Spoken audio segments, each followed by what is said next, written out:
A new poll shows 73% of Democrat voters are in favor of charter schools. Whoa. Corey DeAngelis is here. He's an expert in this area. School choice is clearly popular amongst voters. I got that. Why don't the Democrats embrace school choice? If so many of them like charters, what's wrong with school choice? Well, it's because the Democratic Party is owned by the teachers' unions. If you look at the latest campaign contributions on the Open Secrets website, if you look at the American Federation of Teachers, for example, Randy Weingarten's union, over 99.9% of her campaign contributions in 2022 went to Democrats as opposed to Republicans. And it's been this way for over 3 decades now. So at this point, the teachers union is basically an arm of the Democratic Party. So they're listening to power, not logic or what's right for what their voters actually want. But some of the school systems in America, public schools, are in absolute disarray. And I do blame the teachers union for this. So why don't some more Democrats think, hey, come on, the kids are suffering here. Let's have something different. Why aren't the Democrats saying that? Surely it's not just because the teachers union runs their lives. It is. It's all about the money. They see kids as dollar signs, if anything else, and they want to continue their money laundering operation where the Democrats give money to the government schools, which goes to the teachers unions, which funnels back to the campaign contributions of the Democrats.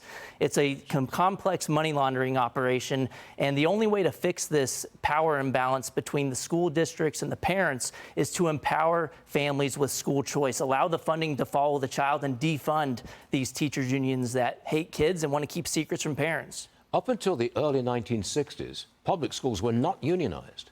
And then by executive order, the president turned around and said, right, unionize. And since then, they're all unionized and the schools have gone down the tubes. What possibility of de-unionizing?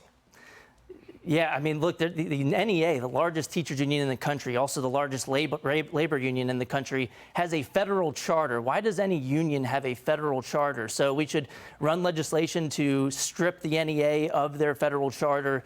And I don't know how possible it is to de-unionize the entire country, but you can weaken the unions from bottom-up accountability, allowing families to vote with their feet to private and charter schools, which are a lot less likely to be unionized, and allow families to use that funding for homeschooling, too. You create bottom-up pressure, competition, and then the teachers unions might do a better job in the future. Corey, whilst we have you, will you comment on those 3 school districts in New Jersey where the teachers are being said, no, you don't have to tell the parents about gender changes for the kids? I can't believe we're at a point in 2023 where we have adults fighting to keep sexual secrets about children from their own parents. These people think that kids belong to the government as opposed to their own parents. They should look back to the U.S. Supreme Court decision in 1925, Pierce versus Society of Sisters, where the court famously ruled that the child is not the mere creature of the state.